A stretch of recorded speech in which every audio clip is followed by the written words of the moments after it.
Alright, everybody, welcome to part 4 of Helicopter Aerodynamics. My name's Kevin Hansen with The Flight Zone. Let's go. Alright, I think last episode I might have said that was the last one, but my mistake. This is the last one on aerodynamics, so yeah, just thought I'd get that out of the way. Vortex ring state, or settling with power. They are slightly different. But we're kind of just going to focus on vortex ring state. So, vortex ring state. That is the product of descending into one's induced flow, or downwash, that's generated by the creation of lift through the main rotor blades. And for this condition to be met, helicopter needs to be generally descending greater than 300 feet per minute.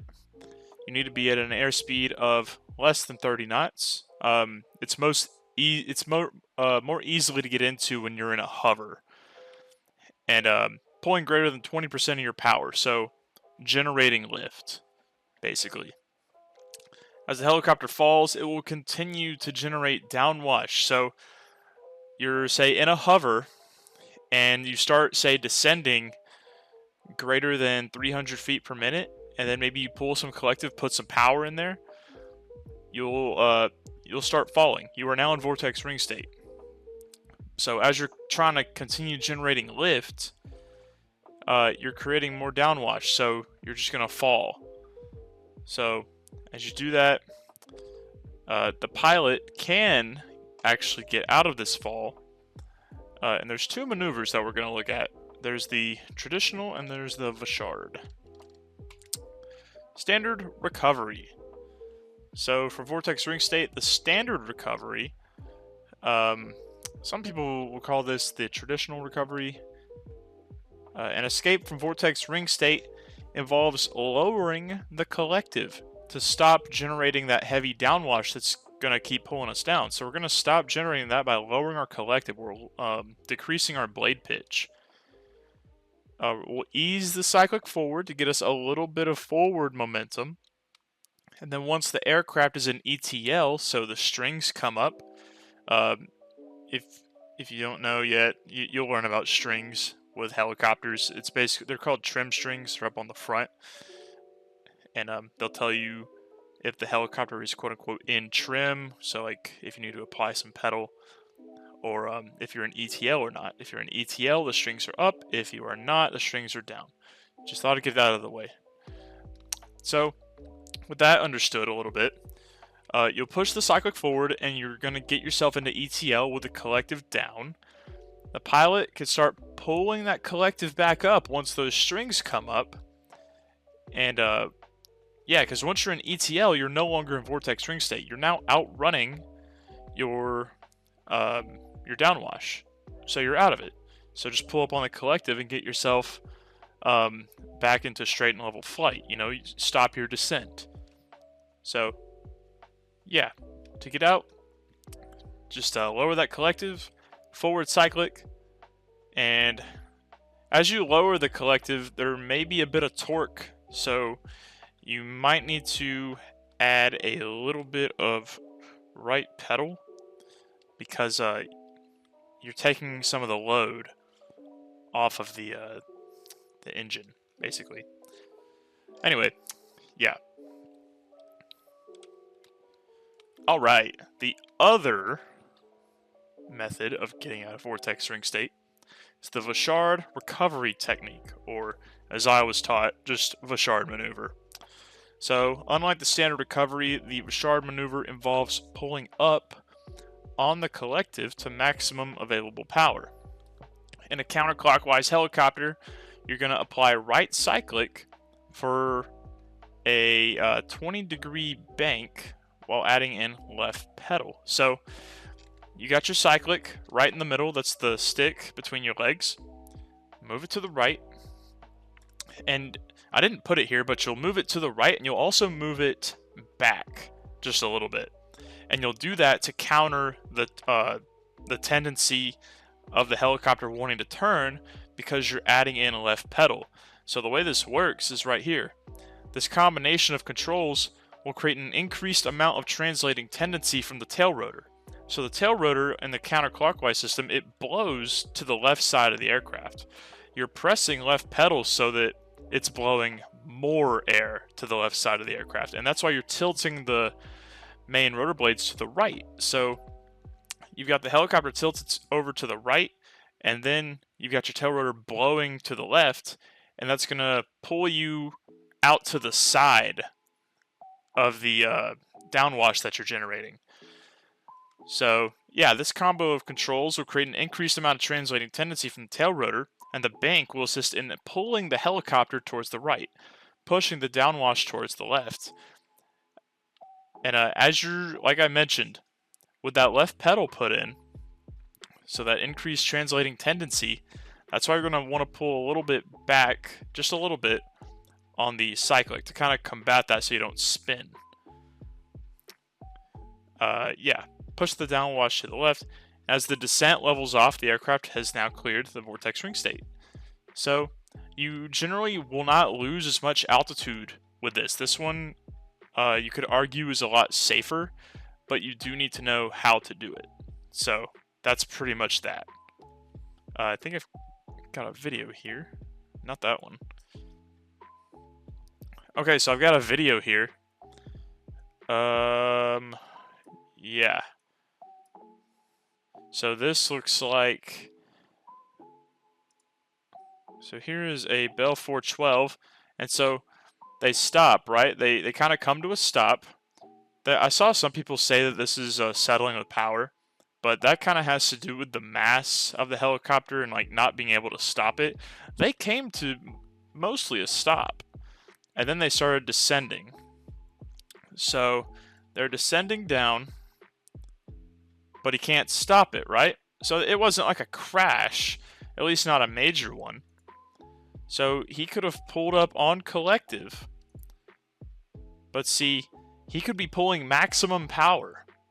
But because these vortices in induced flow, if you're in vortex ring state, the air goes down and it'll start coming up and start coming around, and the air is hitting at a very similar angle to that of the rotor blades. And so the angle of attack of the blades is kind of close to zero. So with that, there's like no lift being generated. So yeah, he's pulling up on collective and thud. Luckily, it doesn't look like anyone was hurt. This was during a training exercise. But that's basically the concept there. And it's pretty interesting.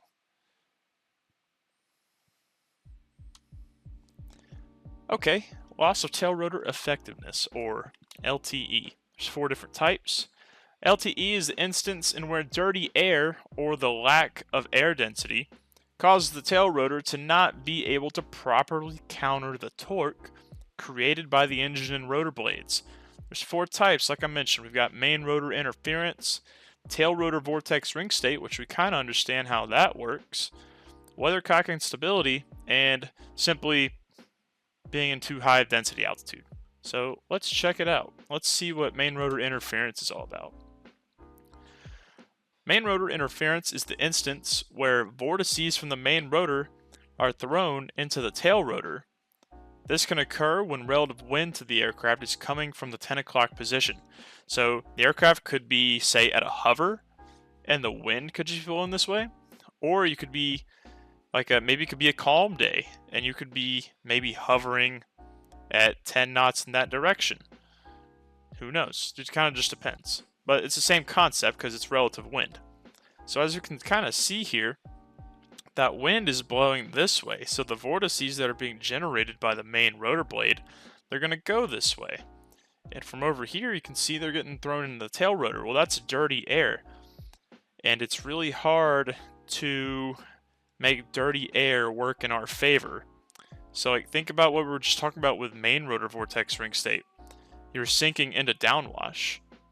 It's air that can't really be used to generate lift. That's basically what's going on here, except instead of it being vertical, it's lateral, it's horizontal. So similar concept. You're just throwing dirty air into the tail rotor, and with the tail rotor, looking at this image, blowing air in this direction, this air is kind of going in the opposite direction. So, yeah, that is a form of loss of tail rotor effectiveness. Let's see what we got next. Tail rotor vortex ring state. Yeah, this occurs when wind from the general left side of the helicopter pushes the lateral downwash, like I mentioned, of the tail rotor back into itself. So remember, like I said, this tail rotor, it's pushing air this way, but we see the wind is blowing this way. So if the wind's blowing this way, it's blowing the tail rotor's downwash. I guess you could call it side wash. It's blowing to the side. It's blowing it right back into itself. So the air gets all clumped up and it's all dirty, and the tail rotor can't do what it's supposed to do. This is very noticeable when you're at a hover. You really won't get LTE when you're in forward airspeed, or if you've got forward airspeed. But a lot of this is going to be at a hover or a slow flight. Weathercock instability. Tailwinds in a hover or low airspeed cause the stabilizers at the back of the helicopter to want to. I meant to put a word here. To want to go with the direction of airflow, sometimes causing the tail rotor to slightly dart left or right. So, the best way I can kind of explain this is think of like an arrow. Like think of a bow and arrow. And so if you look at the arrow, you'll notice at the back of it, it's got feathers. Those feathers kind of act as stabilizers. Here. Or, what do you call it? Yeah.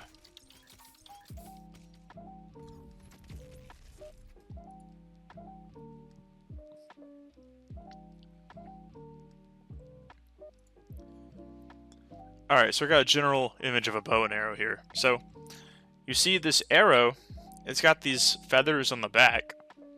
When you shoot an arrow, the spear, the little arrowhead, it stays towards the front. Back here, it's like a minimal amount of drag to keep the arrowhead pointed forward. So this part's going to stay in the back. This is a similar concept with the tail rotor. So if you say threw this arrow backwards, it would probably try to turn itself around because your heaviest part's in the front and your light drag is in the back. So basically with a helicopter, similar sense. When you got air flowing from the back, that's as if the helicopter was flying backwards. And more often than not, they don't really like to do that. I mean, if you're in a hover, it's one thing. But if you have a tailwind of, say, 15 to 20 knots, these stabilizers at the back of the helicopter are wanting to be up here. They're wanting to be where the front of the helicopter is. So it might try to dart left and right a little bit. You'll have to be pretty careful. Hopefully that concept kind of makes sense with the arrow and stuff. Alright, there's not really a picture for this one, but high density altitude. Basically, the air is so thin that the tail rotor cannot, push enough air to actually counter the torque that the engine and rotor blades are creating.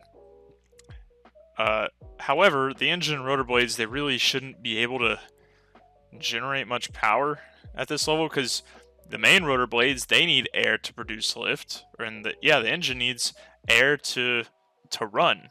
You got air, fuel, spark, and compress them all together, and that's how your engine runs. So yeah, let's read it. If the helicopter hasn't already entered a low RPM at high density altitude, so that low RPM would be from a combo, like I mentioned. The engine's not getting enough air to make power, and when you have that pitch with the collective and the blades are pitched up to try and generate lift, that's resistance against the engine.